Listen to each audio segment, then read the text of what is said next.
Hi, welcome back to Celebrating Culture. We're coming to you from the American Italian Cultural Center, which is next to the Piazza. And I'm with Frank Maselli, who's the chairman. Frank, welcome to the show. Charles, always a pleasure. So Frank, tell me, we're here at this new exhibit you have for festivals. Tell me about the Opera Festival. That's just one of the events that we've been putting on here for over the last 10 years. About 10 years ago, I was in Rome. I was at the Piazza Navona. So in the center, on a Saturday night, there was a stage and there were a number of opera singers, and it was fabulous. The Piazza was full of people and they were singing. And so I said, we need to do this in the Piazza d'Italia back at home in New Orleans. So it took me a few years. Finally, I befriended Todd Simmons from the New Orleans Opera Association. He helped me put it together. He arranged the music, Opera in the Piazza.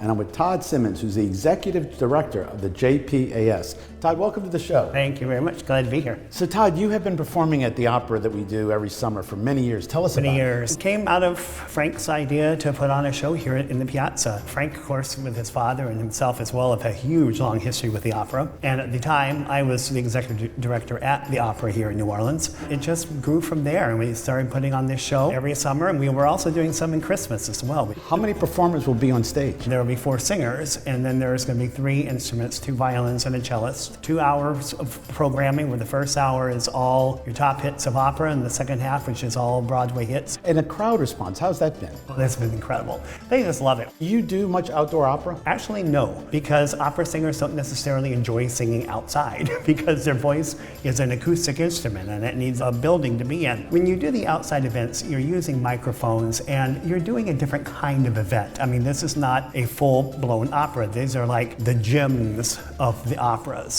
And so the people who come to these get to really hear your top 10 hits.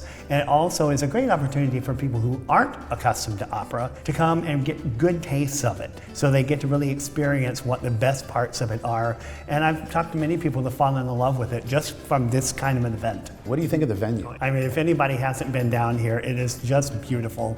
The sound is wonderful, the quality is great, and it's just incredible to sit here in this open space with, particularly now that it's been renovated, it's just even more incredible. And if somebody wants to find you by a website, jpas.org. You have food as well. You have vendors. We have Verino sausage, which is really terrific Italian sausage. Norgio's is bringing muffalettas.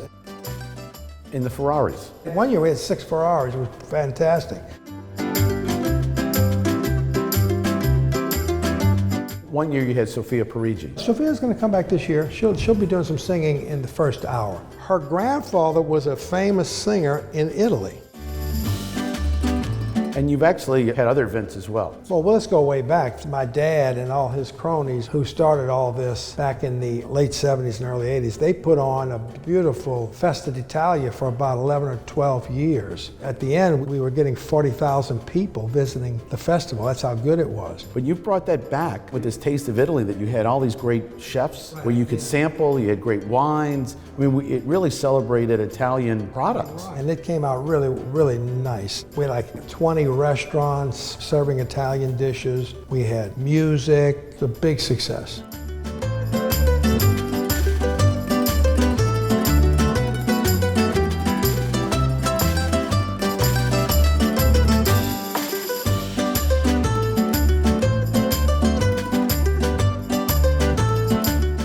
You know, about 12 years ago when my dad passed away, I tried to figure out what we were going to do here with this beautiful cultural center. It had been built and renovated back in the early 80s, so it was time in 2009-10 for an update. Well, then over the last 4 or 5 years, we've renovated the entire place, created a beautiful jazz exhibit. We created a beautiful event space on the 2nd floor.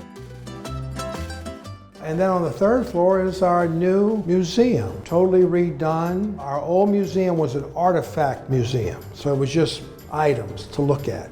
This is a narrative museum. It tells a story of the Italian, Sicilian immigrants coming here, why they left, what they faced when they got here, the trials and tribulations, and where we are today. You're doing so much here at the Piazza. If somebody wants to know more, is there a website? Our website is the AmericanItalianCulturalCenter.com. great. I want to tell you, I just love what you've done, the energy you've brought back. I know your dad would be very proud of what's going on here. The legacy has continued and has just done so much to be the hub for the Italian community. There's so much to do, and enjoy being Italian, or if you're not, enjoy what Italians bring to America. Stay tuned, we'll be right back with more of Celebrating Culture.